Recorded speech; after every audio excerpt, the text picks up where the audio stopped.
na antsika ny fahasoavana sy ny fiadanana avy amin'Andriamanitra Ray sy Jesosy Kristy tompontsika. Androany hiresaka sujet anankiray izay tena hitako hoe tena fototra fondamental mila azo ao anatin'ny kristianisma satria ny baiboly dia zavatra roa ny zavatra tena resahan'ny baiboly. Zavatra roa ny zavatra tena resahan'ny baiboly ny zavatra voalohany resahan'ny baiboly dia ny faharatsiantsika olombelona, la depravation totale zany. Zay ny tena zavatra resahan'ny baiboly ary mila tena azontsika izy io satria raha tsy azontsika ny depravation totale dia tsy ho azontsika ihany koa ny alalany ny asa-pamonjeny Jesosy Kristy. Dia zay no mahatonga hoe manery any fanahana zava tsara nyty resaka depravation totale ty satria tsy fahazonany ty fampianarana anankiray ty ary tena ho fampianaram-pinoana izy ty ny tsy fahazonany ty resaka depravation totale ty no mahatonga ny fausse conversion, no mahatonga ny fausse repentance rehetrarehetra ao anaty kristianisme. Dia averiko tsindrina zany hoe zavatra roa ny zavatra tena tsindrin'ny baiboly voalohany indrindra ny depravation totale antsika olombelona izay ny lalàna ny manondro azy, ny didy sy ny lalàna zany ny manondro azy, manamafy an'izay faharatsiantsika olombelona zay. Ilay nitenenin'Andriamanitra atao edena hoe raha vao mihinana ny hazo fahalalana ny tsara sy ny ratsy ianao dia ho faty ianao. Iny zany no fototra iaingan'ilay depravation totale antsika olombelona.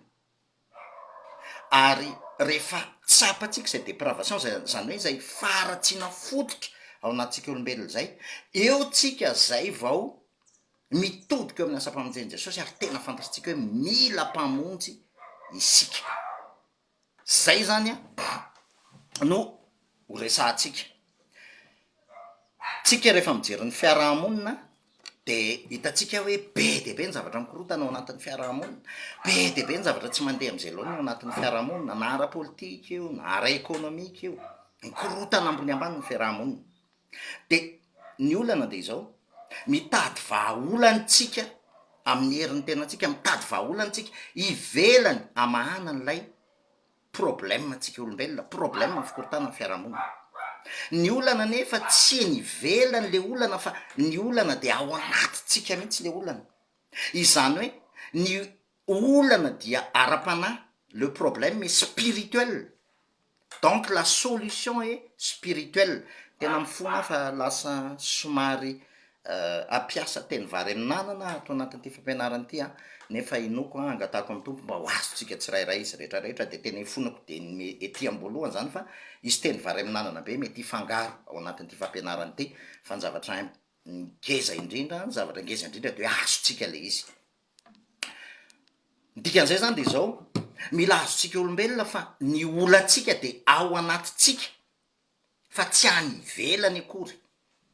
Ny olana dia ao anatintsika fa tsy any ivelany. Ary anisan'ny olana anankiray koa dia itsika olombelona mieritreritra fa le zavatra ataontsika ny olana. Lay zavatra ataontsika ny ivelany zany ny olana, zany hoe le fahotana, les péchés au pluriel, iny ny olana. Izany hoe le zavatra tondron'ny didin'Andriamanitra hoe aza mandainga, aza mangalatra, aza mijangajanga, aza mamono olona, aza mitsiritra, dia ireny ny lasa eritreretintsika olana.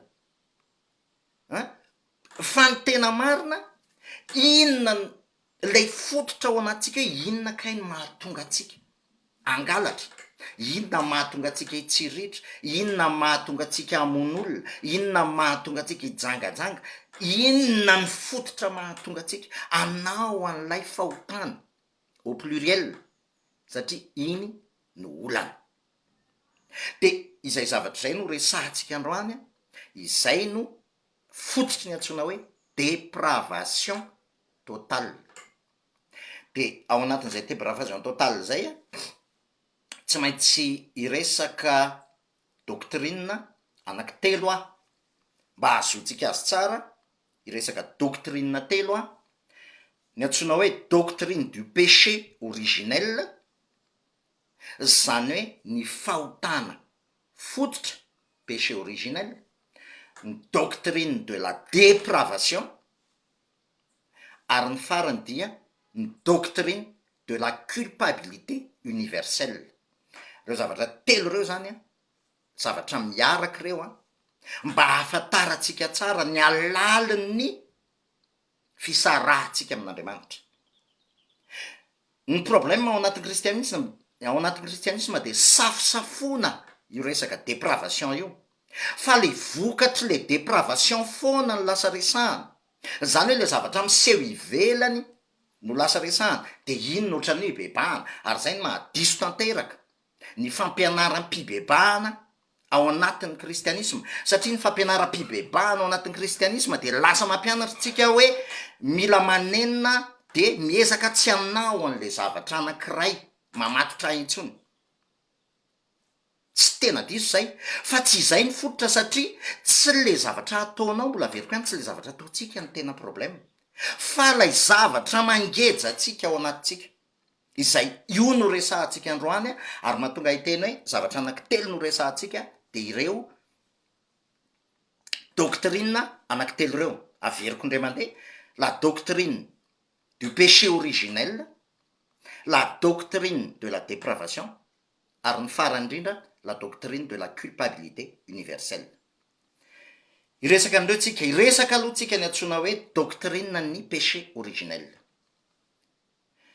I Paul ny tena révélé ary nanazava nio en détail, mahavariana be mihitsiny, fa ao anatina boky anankiray monja, boky anankiray no anazavany Paul andreo fampianarana anankitelo reo, de ny bokin'ny Romanina zany.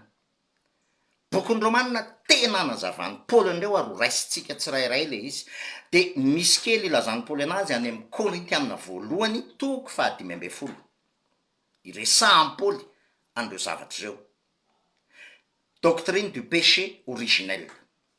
Ny zavatra mila azotsika voalohany indrindrany amin'ny doctrine du péché originel aloha dia ho raisitsika ny tenin'ny Paul ao amin'ny Romanina 5:10. Romanina 5:10 ny andininy 12. Zao ny zavatra tenenin'ny Paul eo.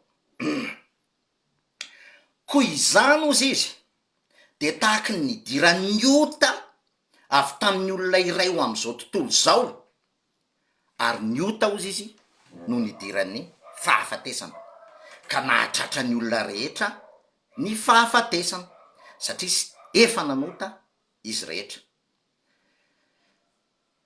Fa ny fahafatesana nanjaka tamin'ny Adama 5:12 ka hatramin'ny Mosesy, na dia tam'izay tsy nanota tahaky ny nanotany Adama aza izay tandindron'ilay ho avy.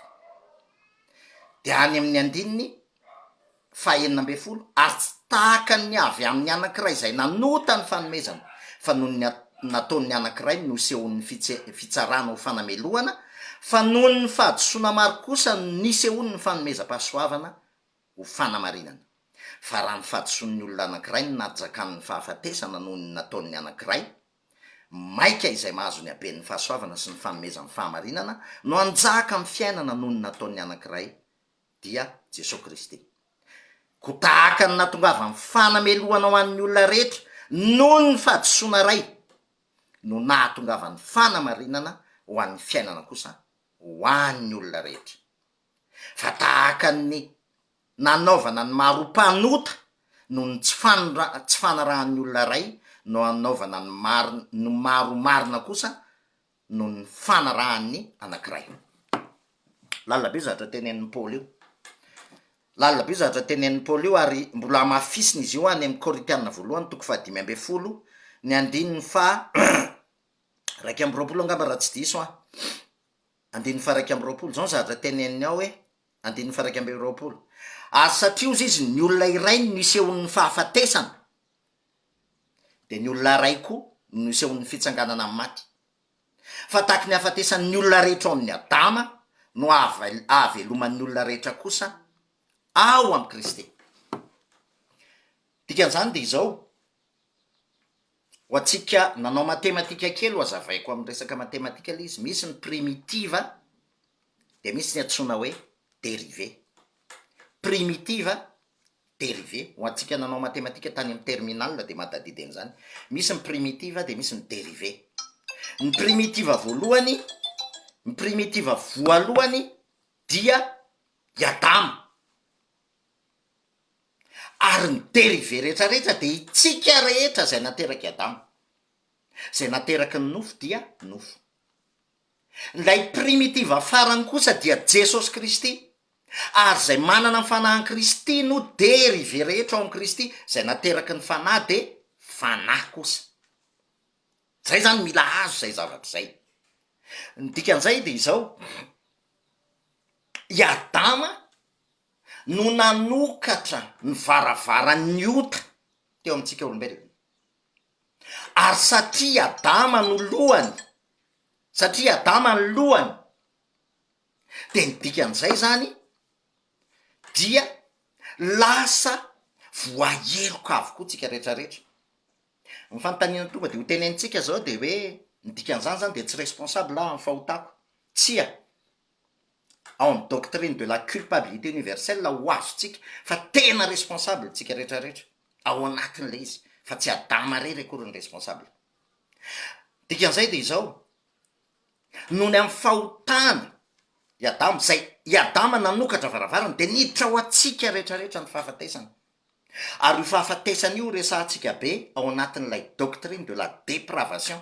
Ohatry ny ahoana moa zany fahafatesana zany, ohatry ny ahoana zany zavatra, zany faharatsiana lalina ao anatintsika zany. Ohatry ny ahoana zany hoe i Adama, tsika ao amin'ny Adama ka nifindra ao amintsika nota, mbola amin'izany tsika ao anatin'le doctrine ny péché originel. Andriamanitra rehefa namorona any Adama de ozy Andriamanitra hoe andao tsika amorona olombelona tahaka ny endrikitsika, andao tsika amorona olombelona tahaka ny endrikitsika. Rehefa namorona olombelona izy zany de i Adama de tahaka ny endriny, fa rehefa nanoty Adama, nakeo amin'ny hazo fahalalana ny tsara sy ny ratsy Adama, de tafiditra ny fahafatesana araka ny tenin'Andriamanitra hoe raha vao mihinana ny hazo fahalalana ny tsara sy ny ratsy ianareo de ho faty ianareo. Ary rehefa nakeo amin'ny hazo fahalalana ny tsara sy ny ratsy Adama dia niboridana izy, zany hoe niala la endrik'Andriamanitra no tafiny, zay ny tena dikany. Zay ny tena dikany hoe fahafatesana, tafasaraka tamin'Andriamanitra izy, la endrik'Andriamanitra nanamboaran'Andriamanitra anazy ka no tafiny. Tselem, la endrik'Andriamanitra, image de Dieu, dia niala teny aminy ny image de Dieu iny, ary de miboridana izy. Ary any amin'ny Genesis toko fahadimy, Genesis toko fahadimy, de zao mivaky ny teny ao, Genesis toko fahadimy ny andinin'ny fahatelo, rehefa tafasaraka tamin'Andriamanitra Adama de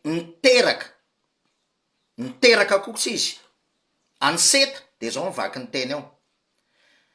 Ary rehefa 300 taona ny andro ny ainany Adama, de niteraka tahaka ny tarehany araky ny endriny izy, ary ny anarany nataony hoe Seta.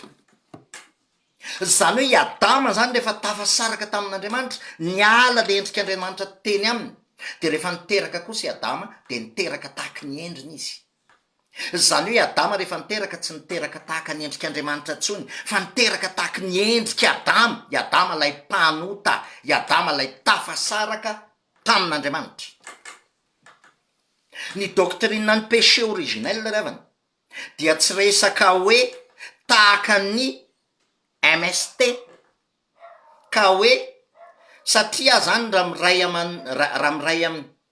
raha ohatra hoe misy olona anankiray zany ka miray amin'ny olona anankiray de misy MST l'olona de mifindra le MST, tsy zay le izy, fa ny resaka eto dia ADN spirituel, nature, identité sy nature, izay nolovaina. Zany hoe identité mpanota dia nandova identité mpanota ny zanaky Adama rehetra. Tsy transmission sexuelle, fa transmission d'identité. transmission d'identité, niteraka mpanota ary transmission de nature zany ny zavatra nitranga eto. Ny dikan'izay de izao,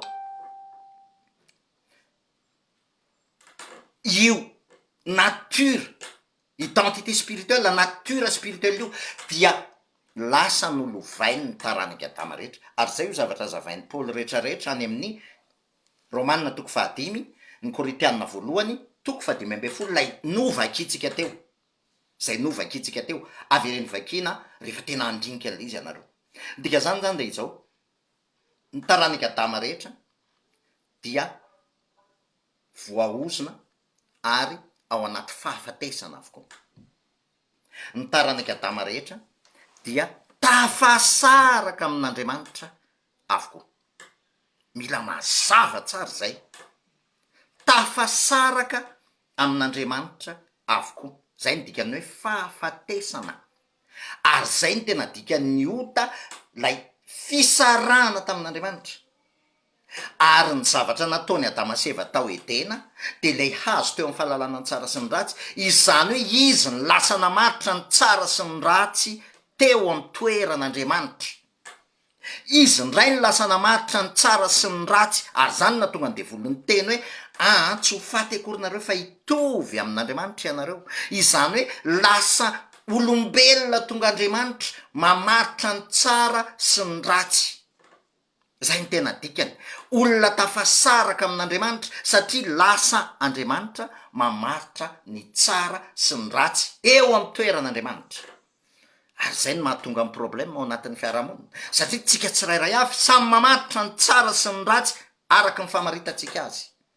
De ny famaritantsika ny tsara sy ny ratsy no itsaratsika ny hafa, ny tsara amiko itsarako ny hafa, ny tsara amiko itsarako ny hafa, ny ratsy amiko itsarako ny hafa. De lasa mifampitsaritsika, lasa samy Andriamanitra. Dikan'izay tafasaraka amin'Andriamanitra tsika. Zay ny antsoina hoe doctrine amin'ny péché originel. Lasa olombelona miseho Andriamanitra daholo tsika rehetrarehetra, ary de niditra ny fahafatesana, niditra lay fisarahana amin'Andriamanitra, niditra ny ota. Zay ny fototry zay. Ary rehefa niditra ny fahafatesana, hiditra amin'ny doctrine de la dépravation am'izay tsika. Inona ny atao hoe fahafatesana? Raisoary an-tsainy zany olona hoe maty. Raisoary an-tsainy zany hoe maty. De jereva ny olona maty anankiray amin'ny andro voalohany izy aloha maty tsy sy aina intsony. Fa rehefa mandeha ny andro, ny fotoana, ny volana, dia mahazo ny tenany manontolo ny fahalovana. Lasa mipotika amin'ny momba azy rehetrarehetra, lasa melomy momba azy rehetrarehetra, lasa miditra avokoa, lasa hoan'ny olitra, lasa merava ny nofo, lasa merava ny lay tenany teo, mihintsana ny volo, mihintsana ny hoditra, mihintsana ny zavatra rehetrarehetra, miditra ny fahalovana. Miditra ny fahalovana. Ary zay ny zavatra tsy takatra tsika olombelona. Fa itsika olombelona rehefa tafasaraka tamin'Andriamanitra, tsy zavatra ety ivelany, tsy zavatra ohatrany hoe ety ivelany le fahalovana, fa zavatra putréfaction. Mifona mialatsiny am'le teny frantsay. Fa putréfaction zany hoe miditra any anatintsika tanteraka le fahalovana, mamotika amin'ny fomba fisainantsika rehetrarehetra, mamotika ny ny intelligence atsika rehetrarehetra, mamotika ny momba atsika rehetra, lay fahafatesana vokatra ny fisarahana amin'Andriamanitra. Mamotika ny momba atsika rehetra, na ny fisainatsika, na ny toe-potsika, na ny fomba fijerintsika, na ny fomba fiaintsika zavatra, na ny zavatra tenenitsika, dia potiky ny fahafatesana avokoa. Tahaka n'ilay averiko teo indray, tahaka ny fahafatesany olona anankiray, raisoary an-tsaina raha azotsika saina tsara, tsaina zany hoe processus na putréfaction na olona maty anankiray, ohatrany ahoany zany amin'ny voalohany izy mbola mety mody misy azo jerena, fa rehefa aveo me mamofona, me lo, me potika, me rava. Ary zay fahalovany fahafatesana zay niditra ao anatintsika. Zay fahalovany fisarahana amin'Andriamanitra zay no tafiditra ao anatintsika. De ndao jerentsika io fahalovana vokatry ny fahafatesana io. I Paoly ny manazava anazy. Ao amin'ny Romanina toko 7, zao ny zavatra tenenin'ny Paoly ao amin'ny Romanina Romanina toko fahatelo, io fahampitehana io. Alohan'ny romanina toko fahatelo aloha ao amin'ny Genesisy toko fahaenina, Genesisy toko fahaenina, zao ny tenin'Andriamanitra ao. Genesisy toko fahaenina, eo amin'ny andininy fahadimy, zao ny tenin'Andriamanitra ao, zao ny tenen'ny soratra masina. Ary hitan'i Jehova ozy izy fa be ny faharatsian'ny olona tambonin'ny tany, ka izay fisainana rehetra avy amin'ny fony de ratsy any mandritry ny andro. Ary hitan'i Jehova fa be ny faharatsian'ny olona tambonin'ny tany, fa izay fisainana rehetra avy amin'ny fony de ratsy any mandritry ny andro. Tsisy resaka acte, mbola tsisy resaka acte eto, fa lay résultat-n'lay dépravation, lay résultat-n'lay fahafatesana zay niditra tao anatin'ny olona, zay processus, mbola veriko any, processus mandeha fahalovana, lasa mahazo atsika lay fahalovana, ary manompoka miditra any amin'ny fisainatsika, miditra any amin'ny fomba fiainatsika, miditra any amin'ny zavatra eritreretintsika, miditra amin'ny zavatra jerentsika, miditra amin'ny zavatra rehetrarehetra zay ataotsika. Lasa acte lay izy rehefa avy eo. Ny acte efa résultat sisa. Zao ny tenen'ny Paoly amaritany an'io ao amin'ny Romanina toko fahatelo, ilazany an'io depravation antsika olombelona io. Zao ny zavatra tenen'ny Paoly ao, Romanina toko fahatelo, ny andinin'ny fahasivy. Ozy izy Paoly ao, ahoana ary ozy izy Paoly, manakavaly va isika? Tsy akory fa efa voalaza tsika raha ho teo ho mpanota avokoa na ny jiosy na ny jentilisy, araka ny voasoratra hoe tsy misy marina akory na de ray aza, tsy misy marina akory na de ray aza. Tsy misy zay mahafantatra, tsy misy zay mitady an'Andriamanitra. De nio tsara zany. Zany hoe lay fahotana zany, lay ota fotra zay niditra tao anatsika, ny dépravation, de mahatonga atsika tsy hanana kapasité hitadiavana an'Andriamanitra. Tsy manana kapasité tsika hitadiavana an'Andriamanitra. Zay ny vokatr'ilay dépravation.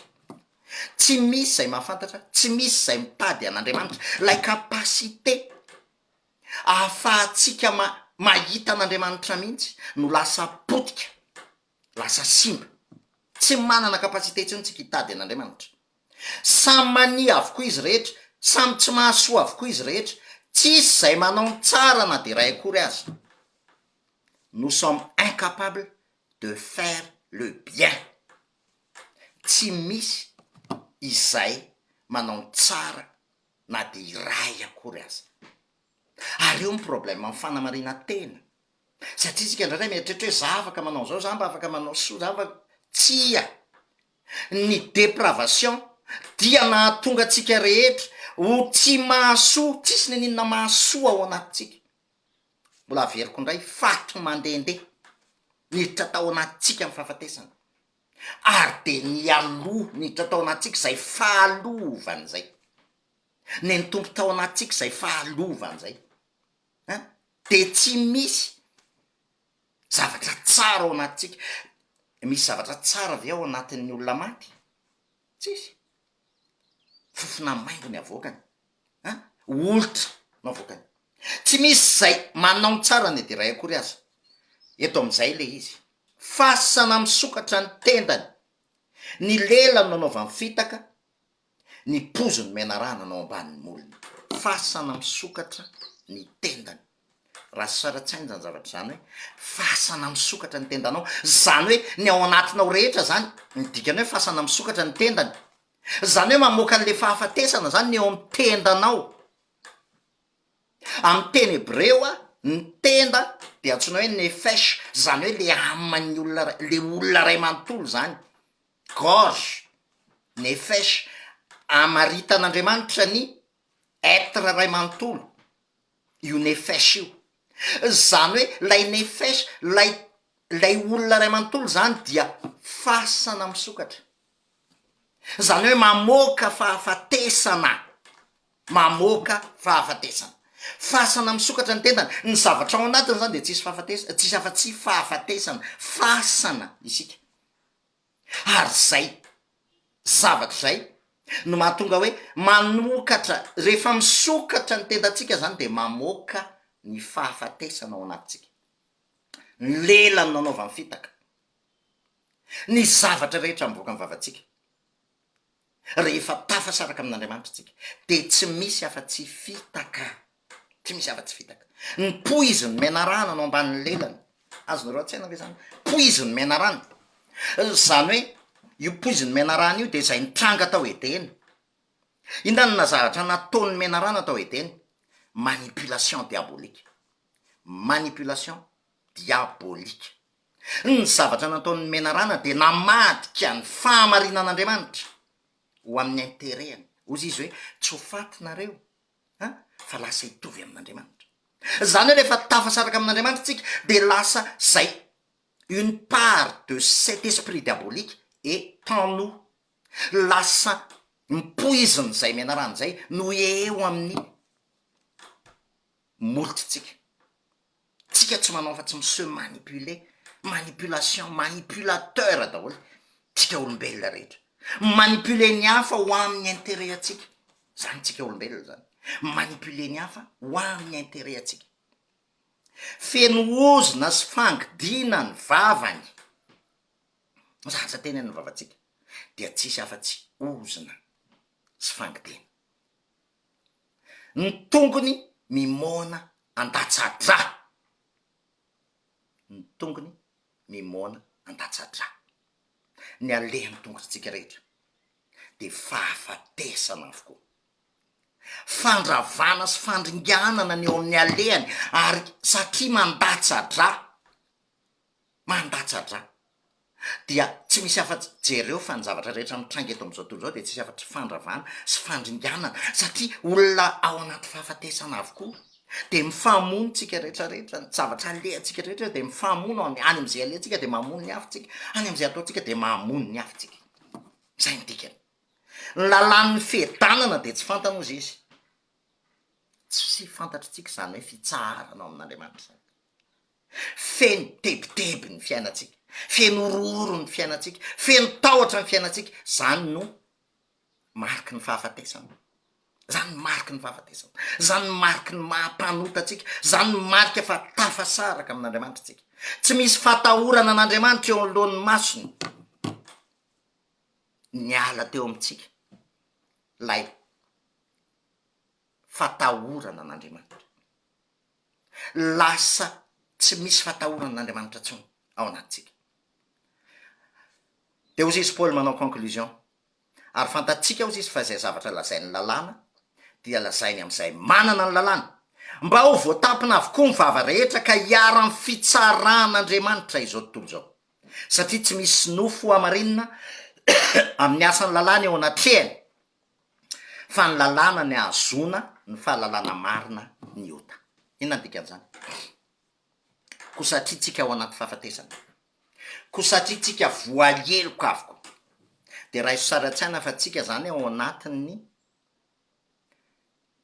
salana tribunal anankiray, ao anaty salana tribunal anankiray ny humanité, ao anaty salana tribunal ny humanité zafady. Ny didy mepangatsika de naseho an'Andriamanitra tao edeny. Raha makeo amin'ny azo fahalalana ny tsara sy ny ratsy ianao de ho faty ianao, ary no amafisiny tamin'ny didy folo, reo ny didy mepangatsika. Ary rehefa seho atsika reo didy mepangatsika reo de maty avokoa tsika rehetrarehetra, maty avokoa, voaheloka avokoa tsika rehetrarehetra. Ary ny sentence, ny jugement rehefa menjera le marto de ny zavatra ny didy mivoaka eo de zao: voaheloka ho faty ianao, voaheloka ho faty ianao. Rehefa aseho anatrehanao ny didy sy ny lalàna, ny didy ary fantatsika, ozy izy ny tenin'ny Paoly, ary fantatsika fa zay zavatra lazainy lalàna de zay lazainy am'izay manana ny lalàna, mba voatapina avokoa ny vava rehetra hiara-ny fitsaran'Andriamanitra zao tontolo zao. Satria tsy misy nofo amarinina amin'ny asan'ny lalàna eo anatrehany, fa ny lalàna no ahazona ny fahalalàna marina ny ota. Rehefa menjera mididim-pitsarana, de mba hanondro tsara amitsika hoe ohatry ny ahoana ny antsana mampisaraka atsika amin'Andriamanitra, aizitsika ao anaty fahafatesana de aiza ny fahamasinan'Andriamanitra. Ny didy sy ny lalàna de manondro ny fahamasinan'Andriamanitra, fa ny didy sy ny lalàna koa de manondro ny fahafatesatsika, manondro ny incapacité atsika, manondro fa itsika de voaheloka eo anatehan'ny fahamasinan'Andriamanitra. Zay ny didy sy ny lalàna, manondro ny antsana lalina mampisaraka atsika amin'Andriamanitra. Ary io didy ina moa izy ty, io fitsarana io ao anatin'ilay fitsarana, ao tsisy cour d'appel ao tsisy cour de cassation ao, tsisy appel intsony, fa une fois milatsaka ny didy de tsy afaka manao appel intsony ianao, voaheloka ho faty. Zay tsika rehetrarehetra tafasaraka amin'Andriamanitra, ary rehefa voaheloka ho faty tsika dia mandeha ny processus n'izay fahafatesana izay nivakina rehetrarehetra teo amin'ny Romanina 7 teo, tsy averiko tsony, manomboka ny processus n'ilay fahafatesantsika, manomboka ilay processus n'ilay fahafatesana, ilay fahalovana ao anatitsika, satria zay le izy zay, tsy zavatra ivelany fa zavatra ao anatiny. Ny fahafatesana dia zavatra mikiky ao anaty, zavatra mikiky ao anaty ary mivoaka ety ivelany. Ozy izy Paoly ao amin'ny Romanina 7 milazana izy io. Paoly, tsy ndriko tsara, i Paoly efa zanak'Andriamanitra no miresaka an'ity. Sao de mantsika de mieritreritra hoe Paoly jentilisa no miresaka, Paoly efa zanak'Andriamanitra no miresaka an'ity resaka ity. Ozy izy Paoly ao amin'ny Romanina 7, Romanina 7. Inona no lazaintsika ozy izy? Ota ary ve ny lalàna ozy izy? Sanatria izany ozy izy Paoly. Fa tsy nalala ny ota raha tsy tamy lalàna, satria tsy fantatro akory ny fitsiritana raha tsy ny lalàna ny nanao hoe aza mitsiritra. Zany hoe ny lalàna zany no niteny tamiko hoe aza mitsiritra. Fa io didy io izy de nentiny ny ota napietsika amin'ny fitsiritrana rehetra tato anatiko. Didy nge zany. Zany hoe rehefa nomen'Andriamanitra n'le didy, de io didy io ndray ny lasa napietsika an'le ota zay ato anatiko. Lay zavatra efa ato anatiko zany nahetsiky le didy. Fa maty ny ota ozy izy raha tsy misy lalàna. Zany hoe raha tsy nisy an'io didy io zany de maty ny ota. Fa izao izy de velona tsy manan-dalàna fa iny. Fa rehefa tonga ny didy de velona ndray ny ota ka de maty aho.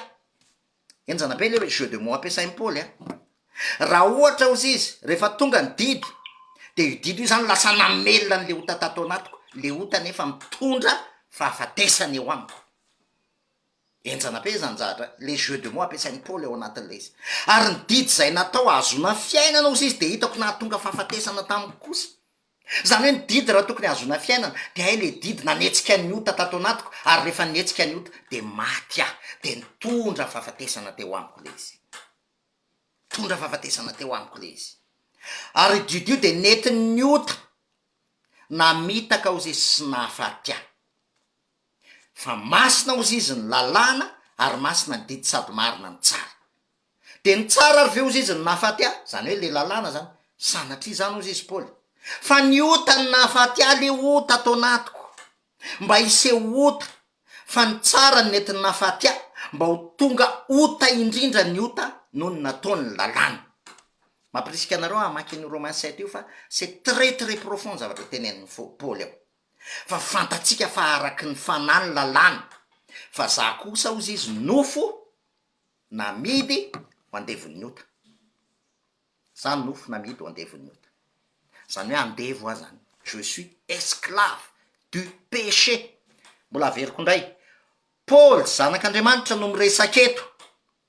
Fa tsy Paoly mbola jentilisa, tsy Paoly mbola le fariseo, fa i Paoly efa zanak'Andriamanitra no manao constatation eto hoe fa izany nofo namidy ho andevon'ny ota.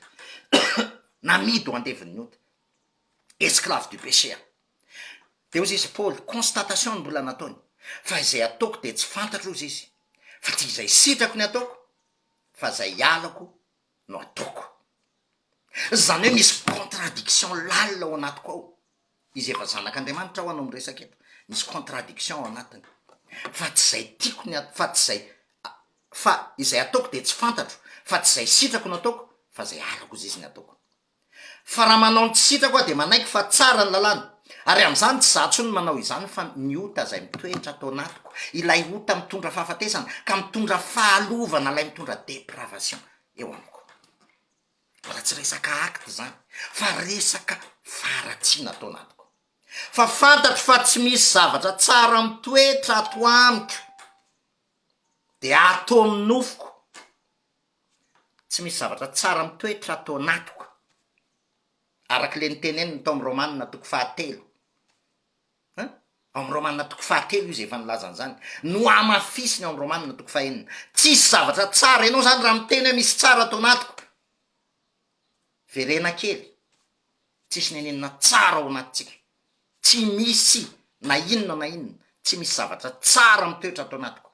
De ato amin'ny nofoko. Fa ato anatiko ihany ny fikasana. Saingy ny hatateraka ny tsara ny tsy ato. Ato anatiko ihany ny fikasana fa ny hatateraka ny tsara ny tsy ato. Fa raha ny sitrako ny ataoko de tsy za tsony manao zany izy fa ny ota zay mitoetra ato anatiko. De hitako zao lalàna zao raha ataonao ny marina de ato amiko ihany ny ratsy ozy izy Paoly.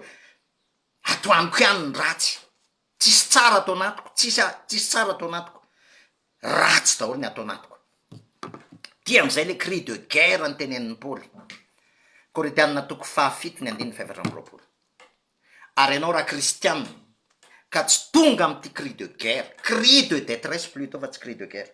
Raha tsy tonga am'ty cri de détresse ty ianao de mandy ny tena aloha fa mila miverina eo amin'ny fibebahana ianao. Ozy izy Paoly amin'ny Romanina toko 7:5-8. Indrisy olo mahantra ozy izy. Izy ao nanafaka amin'ny tenany ty fahafatesana ity. Io ny point de départ ny fibebahana. Io ny point de départ ny fibebahana. La vraie repentance. Indrisy olo mahantra. Incapable. Io ny point de départ ny fibebahana. Ary na inona fampianarana ka mampianatra fibebahana akoatran'io mifona tompoko. Mahitsy tsara ny teniko. Diso avokoa. Mahitsy tsara ny teniko. Na inona fampianarana mampianatra fibebahana ka tsy miorina amin'io cri de détresse ny Paoly io. Indrisy olo mahantra. Iza no anafaka amin'ny tenany ty fahafatesany ty.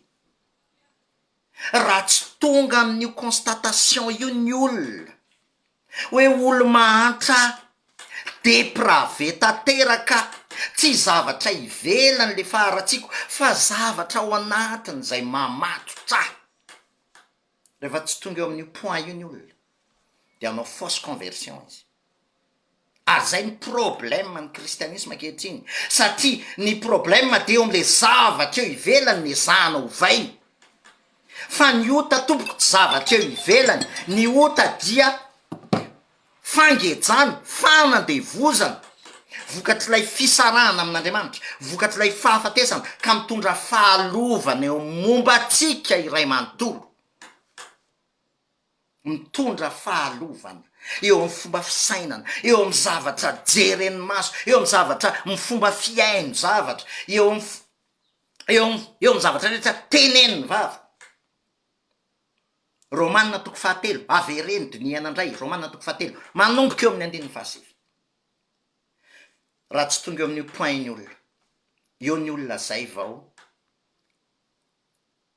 tena mila mpamonjy. Eo tsika zay vao mahatsiaro hoe tsy mahavontsy tena indrisy olo mahantra. Iza no anafaka amin'ny tenany ty fahafatesany ty. Ny olona manafaka atsika amin'ny tenany fahafatesana tsy misy afa-tsy lay nandresy ny fahafatesana ka nitondra ny fahafatesana teo amin'ny hazo fijaliana Jesosy Kristy rehetra zany. Ary zay ny filazana tsara. Ny filazana loza de io point d'exclamation ny Paoly io hoe indrisy olo mahantra, olona very. Tsy tsy zavatra superficiel ny resaka hoe olona ratsy a be de be ny manao fausse humilité hoe zange ratsy e, zange mpanoty e, zange zao e, zange hoy e. Baliverne. Ny faharatsiana de ao anatitsika, ary io faharatsiana ao anatitsika io ny fond problème, io ny ota mangejatsika noho ny fisarahana amin'Andriamanitra, lay natura ao anatitsika. Ary zay mifototry ny problème an'izao tontolo zao, zay mifototry ny problème amin'ny fiarahamonina, zay mifototry ny problème politika, zay mifototry ny problème économique. Tsy mila raha mbola hitady vahaolana isan-karazany tsika, tsy ahita vahaolana tsika. Ny olana de ny olona, io fahafatesana, faty olona maty, mandehandeha daholo tsika menakavy, olona tafasaraka amin'Andriamanitra. Ary eo amin'ny olona maty, isinony eo amin'ny olona maty tsy misy afa-tsy fahafatesana, ary fahafatesana ny zarain'ny olona maty, ary tsisy afa-tsy fahafatesana eo amin'ny fiarahamonina. Zay ny problème atsika.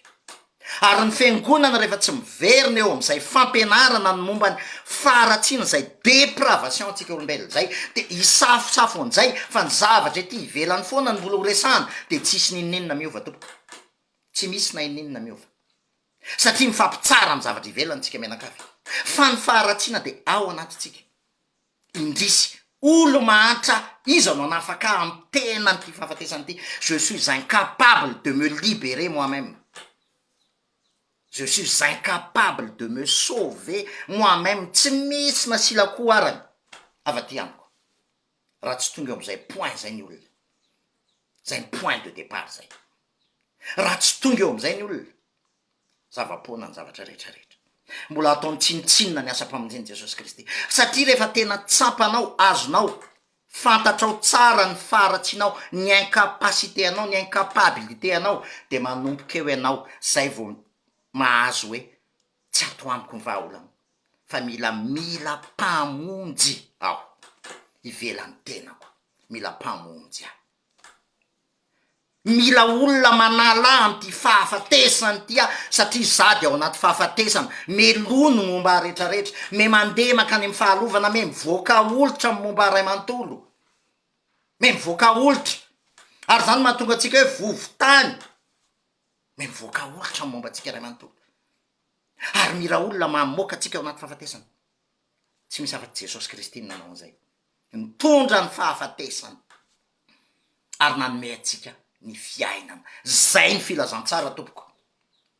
Lay Jesosy Kristy, lay Andriamanitra zay tafasaraka tamitsika noho ny fankanesantsika teo amin'ny azo fahalalantsara sy ny ratsy, le Andriamanitra fiainana zay tafasaraka tamitsika, mbola izy Andriamanitra fiainana ihany ny tonga olombelona ka nanala atsika tao anatiny fahafatesana, ary nitondra ny fahafatesana, nitondra ny vokatry ny otatsika, ary nanome atsika fiainana indray. Wow! Zany ny filazantsara zany. Raha tsy azo tsika tsara, zany ny filazantsara. Farandriavana, la doctrine de la culpabilité universelle.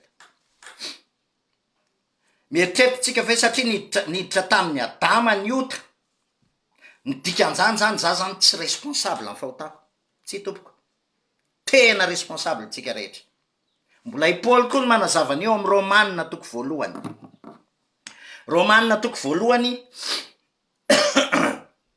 mahavariana be va io bokon'ny Romanina io a. Raha tena misy, zay ny teneniko hoe raha tena misy écrit profond indrindra nosoratany nampanoratan'Andriamanitra zanak'olombelona, de anisany bokon'ny Romanina. Bokon'ny Romanina, ary Paul no anisany tena nanazavana azy. Amin'ny teny gasy izy tsy tena mazava tsara, fa zao ny tenenin'ny Paul eo amin'ny Romanina toko voalohany, ny 9:20. Ovakiko amin'ny teny gasy izy de rehefa eo ovakiko amin'ny teny frantsay. Fa avy eo Romanina toko voalohany 9:20. Zao mivakiny amin'ny teny gasy. Ohatrany tsy de mazava izy fa ovakiko amin'ny teny frantsay de ahoazonareo izy rehefa eo. Fa aseho avy any an-danitra ozy izy ny fahatezeran'Andriamanitra amin'ny faharatsiana rehetra sy ny tsy fahamarinan'ny olona izay misakana amin'ny fahamarinana amin'ny fanaovan'ny ratsy.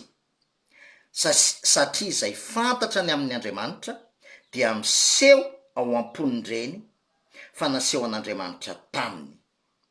Fa ny fombany tsy hita de ny herin'ny mandrakizay sy ny maha-Andriamanitra azy dia miseho hatramin'ny nanaovana izao tontolo zao fa mifantatra amin'ny zavatra nataony ka de tsy manan-kalahatra reny. Sarotra be le teny gasy amin'ny teny frantsay zao ny tenenany azy io, atsika zay mahazo teny frantsay ovakiko le izy amin'ny teny frantsay mba ahazoantsika anazy. Romain 1 manomboka amin'ny andininy 17. Zao mivaky ny teny ao. La colère de Dieu se révèle du ciel contre toute impiété et toute injustice des hommes qui retiennent injustement la vérité captive. Car ce qu'on peut connaître de Dieu est manifeste pour eux, Dieu leur ayant fait connaître. En effet, les perfections invisibles de Dieu, sa puissance éternelle et sa divinité se voient comme à l'œil depuis la création du monde. Quand on les considère dans ses ouvrages, ils sont donc inexcusables. Zay ny tenenin'ny Paul amin'ny Romana toko voalohany andininy 17 ka hatramin'ny 20. De amafisin'ny Paul io amin'ny Korintianina Romana 2 zafady. Romana voalohany toko 17 ka hatramin'ny 20 le teo, de amafisin'ny Paul eo amin'ny Romana 2 toko 14. Tsy manina fa atombokontsika andininy 12. Fa izay nanota tsy manana ny lalàna de ho very tsy manana ny lalàna. Fa izay nanota nanana ny lalàna kosa de ho tsaraina araka ny lalàna. Fa tsy mipandreny lalàna ny marina ao anatran'Andriamanitra, fa mipankatony lalàna no amarinina. Fa na oviana ireo jentilisa tsy manana ny lalàna ireo no misy manao zay nandidiny lalàna araka ny nampony, na de tsy manana ny lalàna ary ireo de lalatenany ihany. Ary ireo maneho ny asan'ny lalàna ho voasoratra ao am-pony, ary ny fieritreretany vavolombelona ary ny sainany mifampiapanga, nefa mba mifanafaka ihany koa azy amin'ny andro zay tsaran'Andriamanitra ny zavatra tako nataon'ny olona araka ny filazantsarako amin'ny alalan'i Jesosy Kristy. Ovakiko amin'ny teny frantsay koa izy io satria mila azontsika le dikateny anankiroa, de le izy koa raha tsy manana mifanahintsika de azontsika tsara le izy io ny antsoina hoe doctrine de la culpabilité universelle. Zany hoe tsy manan-kalahatra tsika eo anatrehany hoe tsika tsy responsable. Napetraka Andriamanitra ao anatin'ny fotsika ny lalàna, ary zay mahatonga hoe conscience-ny olombelona, ny témoin ny faharatsiany, ny feon'ny fieritreretan'ny olombelona ny témoin ny faharatsiany, satria eo amin'ny fieritreretan'ny olombelona, eo amin'le azo fahalalana ny tsara sy ny ratsy ao anatintsika, eo ny manameloka atsika ny lalàna. Donc tsy manana excuse tsika rehetrarehetra. Romana toko 2 ny andininy 12 le ny teneniko teo, vakiko amin'ny teny frantsay le izy. Atomboko amin'ny andininy 17. Car les païens qui n'ont point la loi font naturellement ce que prescrit la loi. Ils sont eux qui n'ont point la loi, une loi pour eux-mêmes. Ils montrent que l'œuvre de la loi est écrite dans leur cœur. Zany hoe efa misoratra ao anatin'ny fotsika zany. Écrite dans leur cœur. Leur conscience en rendant témoignage. Vavolombelona amin'ny faharatsitsika ny feon'ny fieritreretantsika. Et leur pensée s'accusant ou se défendant tour à tour. Io le zavatra ny teneniko teo makeo amin'ny azo fahalalana tsara sy ny ratsy, mifanameloka, manamartena, manameloka ny hafa, manamartena, manamelotena, manameloka ny hafa. Et leur pensée s'accusant ou se défendant tour à tour. Leur conscience en rendant témoignage. Zany hoe ny conscience atsika dia vavolombelontsika, tsy vavolombelon'Andriamanitra, fa vavolombelontsika manameloka atsika. Io conscience atsika io feon'ny fieritreretantsika io manameloka atsika. Ary ny fanamasina ny vavolombelona manambara, vavolombelona manambara ny fahatsaran'Andriamanitra. Jereo nge zany fahendren'Andriamanitra, nomeny an'Andriamanitra le conscience mba ananatsika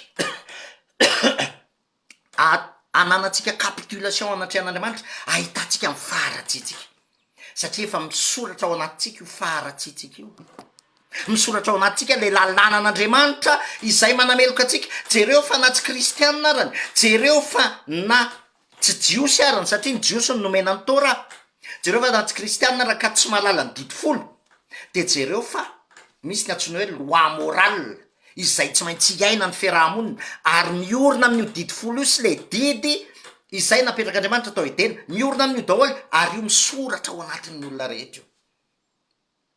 Ary io zavatra io, ny conscience atsika izay makeo amin'ny azo fahalalana tsara sy ny ratsy, izay ny mahatonga atsika mifanameloka, manamary-tena, manamelo-tena, manameloka ny hafa, de io no témoignage, leur conscience rendant témoignage, ozy izy ny ten'Andriamanitra, culpabilité universelle. Ary io fahazoantsika amin'ny faharatsiantsika io no mahatonga atsika hika, hicapitule araka le tenin'ny Paoly teo hoe indrisy olo mahatra. Ry havana, ho fitiniko am'izay ary anao conclusion somary efa lavalava zay. Raha tsy azotsika ty doctrine ny depravation ty momba faharatsiantsika rehetra, de tsisy neninona ilantsika mpamonjy raha mahavonjy tenitsika. Raha ohatra ka misy zavatra tsara ao anatintsika, afatsika mamonjy ny tenatsika. Raha ohatra ka misy zavatra tsara ao anatintsika, afaka avoaka atsika, de tsisy neninona ilantsika mpamonjy. Ary zay no mahatonga atsika hoe mila mpamonjy. Indro ny zanak'olona hitady sy hamonjy ny very. Olomberitsika, olona mpamonjy tsika, olona veritsika, olona ratsy tsika, olona tsisy fahatsarana. Azafatsy fa tsy hoe olona mpamonjy tsika fona Jesosy, olona ratsy tsika, olona ao anaty fasana isika, ao anatsika ny processus na faharatsiana rehetra, ny processus na fahafatesana, ny processus na fahalovana ao anatsika zany. Ary zay no mahatonga atsika hoe mila mpamonjy tsika hamoaka atsika ao anaty fasana. Any amin'ny Ezekela toko 4:telopolo tiako be le image ataon'Andriamanitra, sary asehony. Indro ao izy ny sanankiray, vakio ny Ezekela 36, ny sanankiray ozy izy feno taolany maty teo ozy izy, de niteny ao izy hoe mitsangana, de mifanatona ny taolany ozy izy, de lasa nisy hoditra nisy nofo, de nasian'Andriamanitra fofonaina. Taolana maintsika rehetrarehetra. Zany ny faharan'ny fahafatesana, rehefa mitapotra ny fahalovana tsy misy afa-tsy taolana maina izy. Zany tsika, indrisy olo mahatra, tsy misy fahatsarana atao anaty gospel, tsy resaka zavatra atao reno efa vokatra, ny atao hoe mpanota de tsy ny olona mpijangajanga, tsy ny olona mpangalatra, tsy reny no atao hoe mpanota, efa vokatra reny sisy. Ary zany mahatonga atsika manao kategoriana fahotana, satria mieritreritsika fa reny atao classification ana mpanota. Non, ny atao hoe mpanota de olona tafasaraka amin'Andriamanitra, olona ao anaty fahafatesana, ary olona mamokatra ny fahamaimbona, ny fahalova, ny fahafatesana. Zany atao hoe olona mpanota zany. Raha tsy tonga am'izay point zay tsika, indrisy olo mahatra izanao afaka amin'ny tena ty fahafatesana ty, de tsy ho azotsika ny atsara ny asa-pamonjeny Jesosy Kristy, izay nanaratsika tao amin'ny fahafatesana namindra atsika ho amin'ny fiainana, ary nitondra n'ilay fahafatesana teo amin'ny azo fijalena. Eo am'izay misy fahafatesana, eo am'izay misy ota, de eo ny misy ny fahafatesana. Fa eo am'izay misy ny fanahy kosa, eo am'izay misy ny teny kosa, de eo ny misy ny fiainana. Ny teny de tonga nofo ka nonona tamitsika, nitondra n'ilay fiainana. Fahafatesana ny tambon'ny ota, aina solon'ny aina, tonga lay Andriamanitra fiainana, andohan'ilay fahafatesana tambon'ny ota. Mbola averiko indray fahafatesana indray ohatra ny tsy azotsika tsara, fahalovana ny dikan'izany fahafatesana zany, depravation, putréfaction, fahafatesana, processus na fahafatesana, maharikoriko zany, mahatsiraviny zany, zany hoe fahafatesana zany. Olona maty, jereo zany olona maty zany, maninona ny olona maty no alevina fa tsy saina mipetraka miaraka amin'ny velona, satria misy processus na putréfaction. Tsika rehetra nefa olona maty daholo rehefa tafasaraka amin'Andriamanitra. Olona maty rehefa tafasaraka amin'Andriamanitra, de raha io saratsiana zany hoe fiarahamonina, nefa olona maty, olona maimbo daholo ny ao anatin'izany, olona lo, olona feno olitra ny ao anatin'izany. Zany tsika rehetra rehefa tafasaraka amin'Andriamanitra. Dikan'izany de zao, zay natonga an'Andriamanitra hamonjy atsika satria tsy mahavonjy tenitsika ary eo am'izay asa-pamonjeny Jesosy Kristy zay irery eo ny misy fiainana zay ny filazantsara tompoko. Tsy misaraka ny depravation totale ny olombelona sy ny herin'ny asa-pamonjeny Jesosy, zavatra tsy afaka misaraka.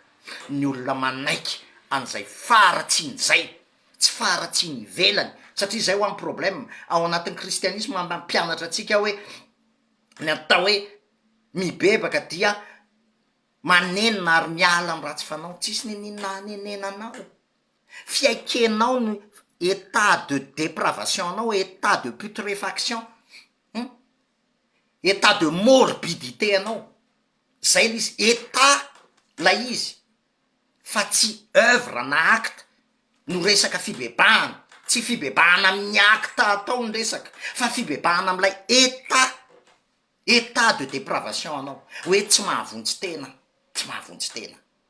Ary rehefa tena azotsika zay de Andriamanitra mijanona ho mpamonjy ary tsika mijanona olona vonjena mandrakariva. Ry havana, fahasoavana no namonjena anareo amin'ny finoana, tsy avy aminareo zany fa fanomezana avy amin'Andriamanitra, tsy avy amin'ny asa fandrao misy rehare, fa asantsika voaforona anao asa tsara ao amin'ny Kristy Jesosy.